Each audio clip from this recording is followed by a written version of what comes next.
All right, so for this deep dive, Okay. we've got a pretty interesting mix of material here. Yeah. We're looking at excerpts from a book on dark psychology Right. and manipulation techniques, Yeah. alongside some writings on Stoicism. Yeah. It's like we're trying to understand both the villains and the heroes at the same time. Interesting combination. Right. I'm curious to see where this goes. Are we going to find that there are two sides of the same coin, or are they total opposites?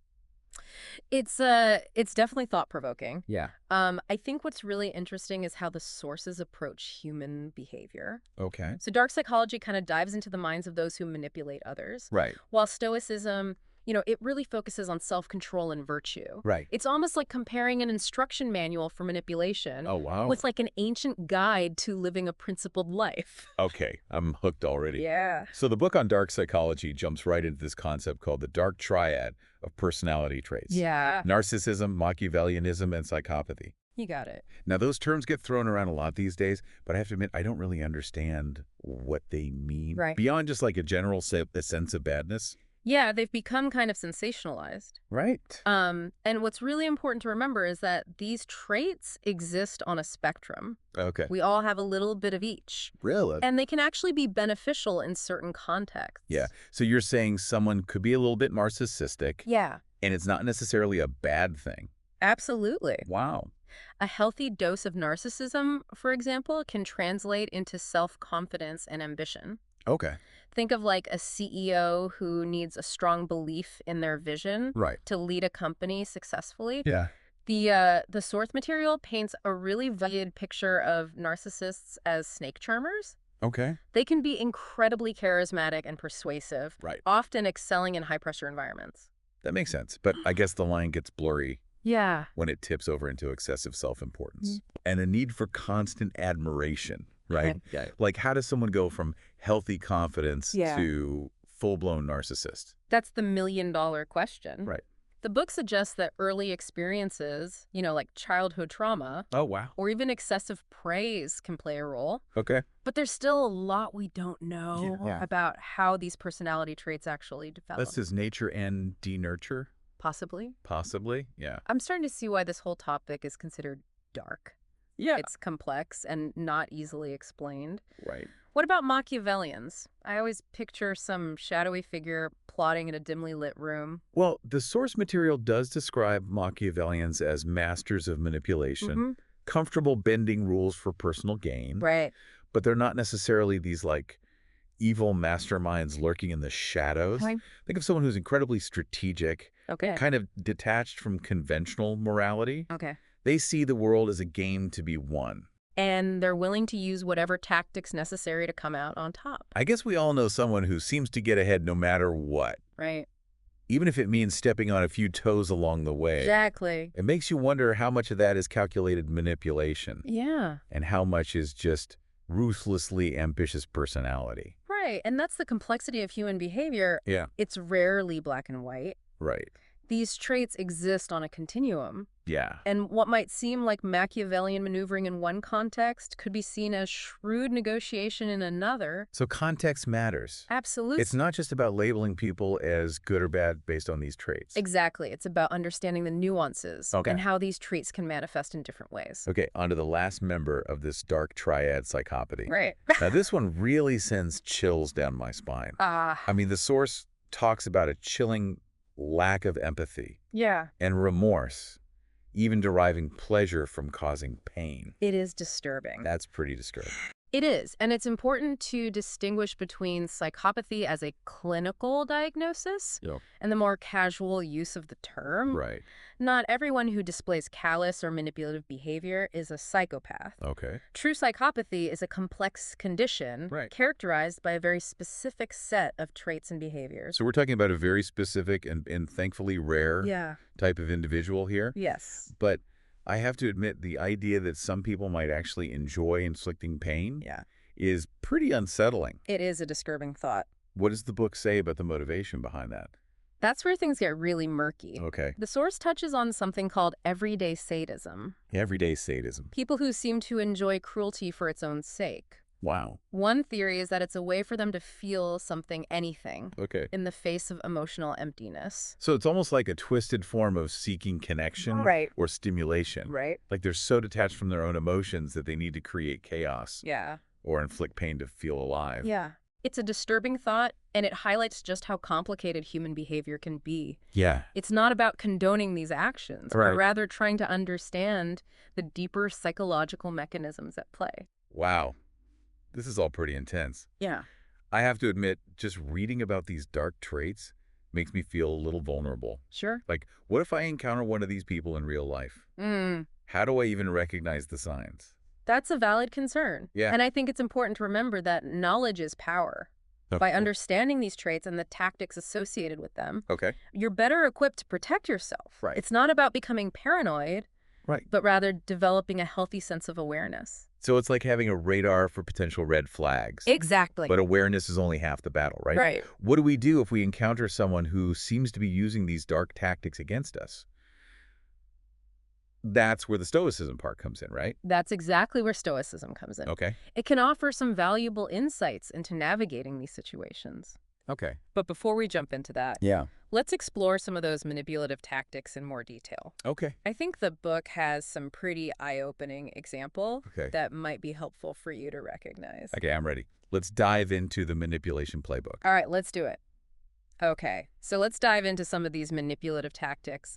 The source material describes them as tools used to influence and control others, often without their awareness. Yeah, that's what's so scary about it, right? Exactly. It's like if you don't even know what's happening, how can you defend yourself? Precisely. That's why understanding these tactics is so crucial. Like learning the rules of a game Okay. that you didn't even know you were playing. So what kind of games are we talking about here? Well, one common tactic the source material highlights is called winning prizes. Winning prizes. It preys on our innate desire for rewards and recognition. Okay. Think of those spam emails promising you $1 million or a free vacation. Oh, yeah. They dangle a tempting carrot in front of you, playing on your hopes and dreams. Oh, I get those all the time. Right. It's like they're playing on our desire for a shortcut, Yeah, for something that feels too good to be true. exactly. But are those really considered manipulation? Absolutely. Really? While they might seem harmless on the surface, Okay. they're designed to exploit your vulnerability Right. and make you more susceptible to their influence. Okay. The end goal might be to get your personal information, Right. your money, or even just your attention. That's so sneaky. I never really thought about it that way. It's like they're using our own desires against us. Exactly. And another tactic the source material describes is information mismatch. Information mismatch. This one's a bit more subtle. Okay. It involves creating discrepancies between what someone says and how they see it. So like saying one thing, but your body language Mhm. suggesting something completely different. That's a perfect example. Okay. Imagine someone telling you they're happy for you, Right. but their tone is flat and their facial expression is strained. Right. It creates a sense of cognitive dissonance, Yeah. a mismatch between the words and the nonverbal cues. Yeah, I've definitely encountered that before. It's Yeah. like you can't quite put your finger on it, Right. but something feels off. Yes. It's like your gut is telling you one thing, but their words are saying another. Exactly. And our brains are wired to trust nonverbal cues more than words. Right. So in those situations, we often end up feeling confused or doubting our own perceptions. Yeah. That's exactly what the manipulator wants. So it's like they're trying to sow seeds of doubt in our minds. Precisely. And speaking of doubt, another common tactic is the victim persona. Ooh, I've seen this one in action. Have you? It's like they're always the one being wrong. Right. The one who needs rescuing, even when they're the ones creating the drama. That's a classic example. Yeah. The source describes these individuals as emotional vampires. Ooh. They drain your energy with their constant complaints and need for attention, but they never actually take responsibility for their own actions. Okay, that analogy is perfect. Is it? It's like they're sucking the life force out of you Right. with their negativity and drama. And the source material suggests that this tactic preys on our empathy Right. and desire to help others. Yeah. We feel compelled to offer support and validation, even when it feels draining or one-sided. So it's about recognizing that healthy boundaries are essential.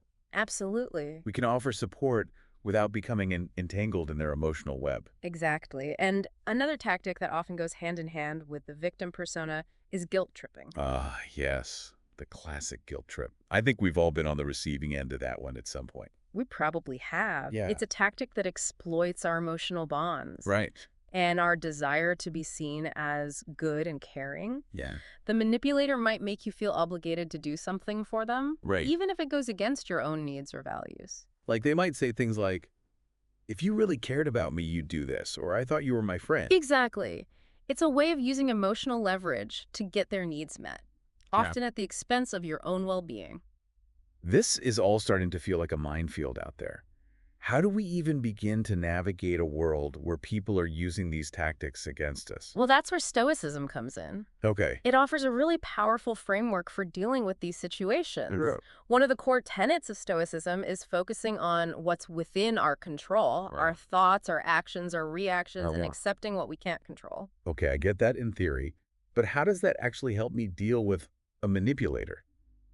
I mean, they're actively trying to control my thoughts and actions. That's where Stoic techniques like rational detachment and emotional regulation come into play. Okay. Let's say someone is trying to guilt trip you into doing something you don't want to do. Right. Stoicism would say, focus on why can control your response, your boundaries, not their attempt to manipulate your emotions. So it's about recognizing that their behavior is a reflection of them, not of you. Precisely, you can acknowledge their feelings without giving in to their demands.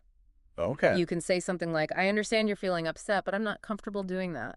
That's a much more empowered approach than getting swept up in their emotional drama. Exactly. And the source material emphasizes that this takes practice. Right. It's not about becoming emotionless or indifferent, but Right. rather developing the ability to observe our emotions without being controlled by them. So it's like training our minds to be strong and resilient in the face of manipulation. It's like a mental martial art. I love that analogy. Yeah. And the source material also talks about specific Stoic techniques like negative visualization. Negative Have visualization. you ever heard of that? I have, but I've always been a little intimidated by it. Yeah. It sounds kind of dark and depressing, to be honest. It can be challenging. Yeah. But it's ultimately about developing a sense of perspective and resilience. Yeah. The idea is to intentionally contemplate the worst-case scenario, Okay. to imagine losing the things you value most. Wait, why would I want to do that? It sounds like a recipe for anxiety. It might seem counterintuitive, Yeah. but by facing our fears and contemplating potential loss, Okay. we actually gain a greater appreciation for what we have in the present moment. Okay. And if those things are ever taken away, we've already mentally prepared ourselves for the possibility. So it's like inoculating ourselves against future suffering. Exactly. And the source material suggests that this practice can actually reduce our anxiety in the long run. It's like building up our mental immune system. Okay. I'm starting to see the value in that. Yeah, It's like taking control of our fear rather than letting it control us. precisely. And the source material also highlights another interesting Stoic technique called voluntary discomfort. Voluntary discomfort. Mm, That doesn't sound very appealing. it might not sound enjoyable, No. but it's about intentionally putting yourself in situations that are slightly unpleasant, like taking a cold shower or fasting for a day. Wait, why would I want to do that to myself? The idea is to build up our tolerance for hardship Okay. and reduce our dependence on comfort and luxury. So it's like giving ourselves a little mental boot camp. Exactly, by intentionally experiencing minor discomforts. Okay. We develop a greater appreciation for the good things in our lives. Right. And we become less fearful of challenges. Okay. I can see the logic in that. Yeah. But I have to admit, I'm still a bit more drawn to the positive visualization camp. I understand, and Stoicism doesn't advocate for constant self-denial or deprivation. Why? It's about finding a balance, Okay. about recognizing that both pleasure and pain are part of the human experience. So it's about being prepared for the ups and downs and not letting either extreme throw us off balance. Exactly. And the source material emphasizes that this inner strength and resilience is essential for navigating a world where manipulation exists. So it's not just about defending ourselves against manipulation, Right. but also about cultivating our own inner strength so we're less susceptible to it in the first place. Absolutely. It's about becoming the kind of person who can't be easily swayed or controlled by others. That's a powerful vision. It is. And speaking of power, the source material also dives into this fascinating topic of body language. Ooh, I love this topic. Thank you. It's like learning a secret language. Tell me everything. Well, the source material emphasizes that body language can provide valuable insights into someone's emotional state intentions, Okay. and even their level of interest in you. Oh, It's not about becoming a human lie detector, right. but rather becoming more attuned to the nonverbal cues people are sending. Okay, I'm all ears. Let's start with the face. I've always believed that eyes are the window to the soul. Right. You can tell a lot about someone just by looking into their eyes. Absolutely. The source material breaks down different eye movements Okay. and what they might signify. Mm. For example, looking up and to the right Uh-huh. can indicate someone is accessing visual memories. Oh, wow. While looking down and to the left Okay. might suggest they're engaging in internal dialogue Interesting. or feeling emotional. Wow, that's fascinating. Is it? So it's not just about whether someone makes eye contact, but also where their eyes are darting around. Exactly. What about those micro expressions the source mentions? They sound kind of sneaky. They are sneaky. Yeah. Microexpressions are fleeting facial expressions Okay. that occur involuntarily Uh-huh. and often betray someone's true emotions. Wow. Even if they're trying to mask them, Okay. they happen in a fraction of a second. Right. So they can be difficult to catch, Yeah. but they can reveal a wealth of information. So, like, if someone says they're not angry, but you see a flash of anger in their eyes for a split second, that could be a red flag. Exactly. It's like their subconscious is leaking out their true feelings. Oh. And the source material provides some interesting examples of microexpressions, Okay. like a subtle lip curl that might indicate contempt, Okay. or a fleeting eyebrow raise Right. that could signal surprise or disbelief. Okay. I'm going to need to practice my micro expression spotting skills. I think we all do. What about smiles? Everyone smiles, right? But the source seems to suggest there's a difference between a genuine smile and a fake one. There is Uh-oh. a genuine smile, also known as a Duchenne smile, Duchenne smile. engages the muscles around the eyes, Okay. creating those characteristic crow's feet wrinkles. Right. A fake smile, on the other hand, tends to only involve the mouth. Okay. It's like the eyes are betraying the true emotion. So it's like a smile that reaches all the way up to the eyes is the real deal. Exactly. And interestingly, the source material points out that smiling can actually be contagious. Oh, really? When we see someone smile, Yeah. we're more likely to smile back, even if it's a forced smile. I've definitely experienced that. It's like a reflex. And it does make you feel a little bit better even if you weren't feeling particularly smiley to begin with. Exactly. Smiling can actually trigger the release of endorphins, Right. those feel-good chemicals in our brain. Yeah. So it's not just good for our social interactions, Right. but it can actually boost our mood. Okay. And laughter is even more powerful. So we need to be on the lookout for genuine smiles. Try to spread some smiles of our own and maybe even sprinkle in some laughter for good measure. Got it. But moving on from the face, what about the rest of the body? The source talks about how arm positions can reveal a lot about someone's attitude. That's right. Crossed arms are often seen as a defensive posture, Mm-hmm. indicating someone is closed off or feeling uncomfortable. Right? Open arms, on the other hand, suggest openness and receptivity. It's like our bodies are mirroring our mental state. Precisely.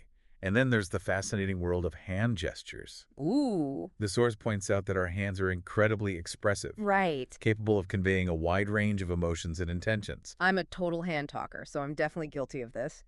But what are some specific hand gestures we should be looking out for?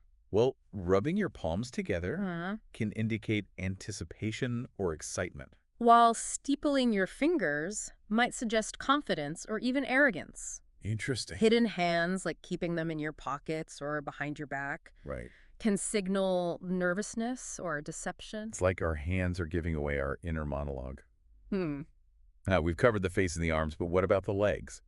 The source seems to suggest that even our leg posture can reveal a lot about how we're feeling. It can cross legs similar to crossed arms, Okay. can indicate a closed off or defensive stance. Right. Open legs, especially with the feet pointing towards someone, can suggest interest or attraction. Ooh, interesting. So if someone has got their legs crossed, they might be shutting you out. But if their feet are pointed your way, it could be a sign they're into you.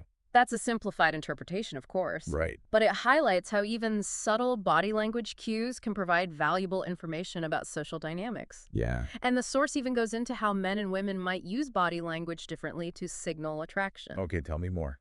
Yeah. I'm always fascinated by those gender differences in communication. For instance, women might use more subtle cues like tilting their head, touching their hair, or mirroring the other person's body language to show interest. Okay. Men, on the other hand, might be more likely to use expansive gestures, take up more space, or initiate physical contact. So like a delicate dance of attraction with both parties sending out subtle signals. And the source material also talks about personal space, Yeah. right? Like how much distance we keep between ourselves and others. Yes. Proxemics, the study of personal space, is a fascinating aspect of nonverbal communication. Proxemics. The source points out that our personal space bubbles vary, Okay. depending on factors like culture, context, and our relationship with the other person. So like you'd probably stand closer to a good friend than a stranger on the bus. Exactly. And if someone invades our personal space, we might feel uncomfortable or even threatened, even if it's unintentional. It's like our inner alarm bells are going off, Yeah. signaling that something's not quite right. But how does all this body language stuff relate to manipulation? I mean, can people intentionally use body language to manipulate others? Absolutely. The source highlights how skilled manipulators might use body language to gain trust, project confidence, or even intimidate others. So it's like they're using their bodies as tools to influence people's perceptions and behaviors. That's a great way to put it. Yeah. For instance, a manipulator might use prolonged eye contact Okay. to try to intimidate someone, Right. or they might deliberately touch someone's arm Oh. to create a false sense of intimacy. So it's important to be aware of not only our own body language, Right. but also the signals others are sending, especially if we suspect they might be trying to manipulate us. Exactly. Awareness is key. Right. And understanding the nuances of body language. Uh-huh. We can become more attuned to those subtle cues and better protect ourselves from manipulation. This is also fascinating. It's like we've unlocked a whole new level of understanding human behavior. It is fascinating. But I'm also feeling a little overwhelmed. Sure. There's so much to pay attention to. How do we avoid getting lost in all the details? That's a great question. And the source material emphasizes that it's not about becoming paranoid or over-analyzing every interaction. Right. It's about developing a healthy sense of awareness and trusting your intuition. Okay. If something feels off, it probably is. So it's about finding that balance between being informed and being overly suspicious. Exactly. And remember, Stoicism reminds us that we can only control our own reactions. Right. We can't control how others behave, Right. but we can choose how we respond. That's a reassuring thought. It takes the pressure off trying to fix other people or change their behavior. Exactly. And the source material suggests that this shift in focus Okay. from trying to control others to mastering our own responses can be incredibly liberating. Okay. I'm feeling a bit more empowered already. Yeah. But I'm also curious to learn more about the specific ways language can be used as a tool of manipulation. Okay. The source material hints at this, but I'd love to hear your take on it. That's a great topic for our next segment. I- Let's dive into the subtle and not so subtle ways. Manipulators use language to get what they want. Okay, so you mentioned language as a tool of manipulation. Let's explore that a bit. The source material dives into some fascinating examples of how words can be twisted and turned to influence control or even deceive others. Yeah, I find that really intriguing. It's like we've been decoding nonverbal cues, Right. and now we're cracking the code of manipulative language. Exactly. What are some common tactics we should be aware of? Well, one that often pops up is changing the subject. Okay. It's a classic way for manipulators to avoid taking responsibility or facing difficult questions. Oh, yeah.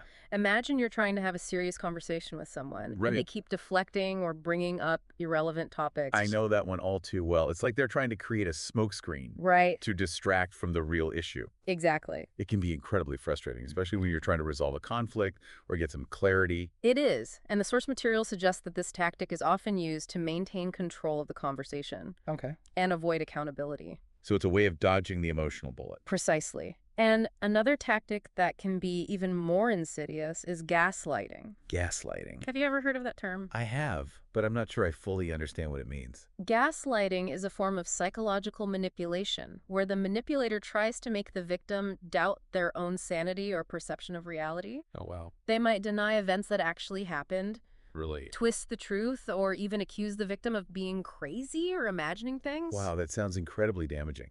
It's like they're trying to rewrite the script of your life Right. and make you question your own memories and experiences. That's a great way to put it.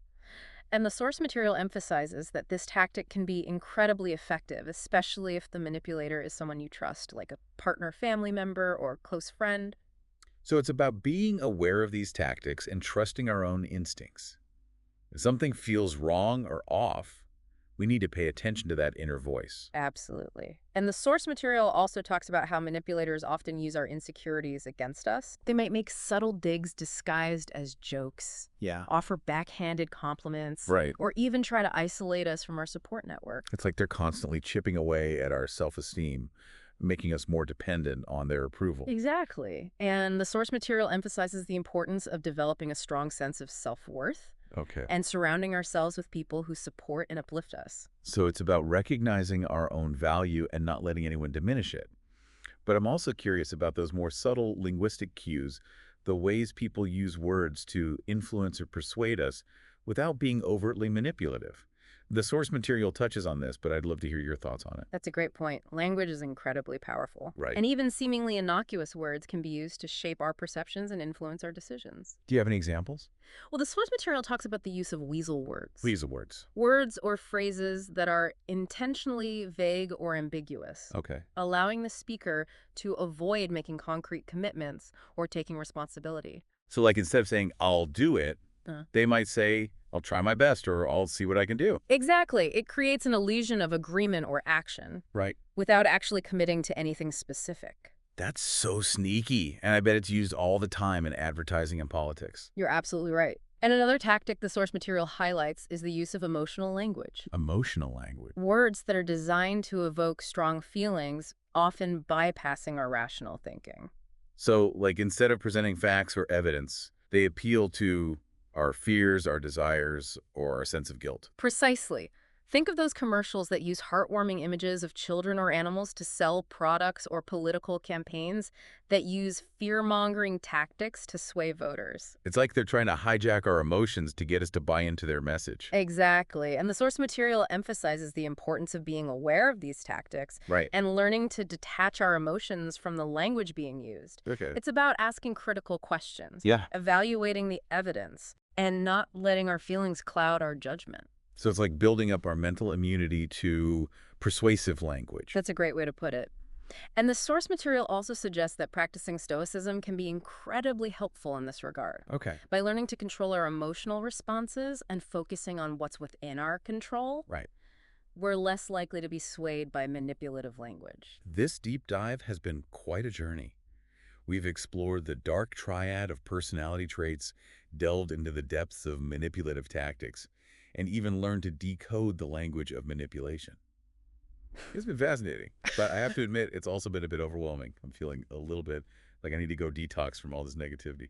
I understand. It's important to remember that while these dark tactics exist, there's also a lot of good in the world. Right. And by understanding these tactics, we're better equipped to protect ourselves and to champion those who are genuinely kind and compassionate. That's a reassuring thought. Yeah. It's like we've been given a toolkit to navigate the complexities of human behavior, both the light and the shadow. Exactly. And the source material emphasizes that knowledge is power. Yeah. By understanding the psychology of manipulation, we can become more discerning, more resilient, and ultimately more free. That's a powerful message to end on. So for those of you listening, remember that you have the power to choose how you respond to the world around you. You have the power to set boundaries, to speak your truth, and to cultivate your own inner strength. And if you're feeling inspired to learn more, be sure to check out the full source material for this deep dive. It's a fascinating and empowering read. Until next time, stay curious.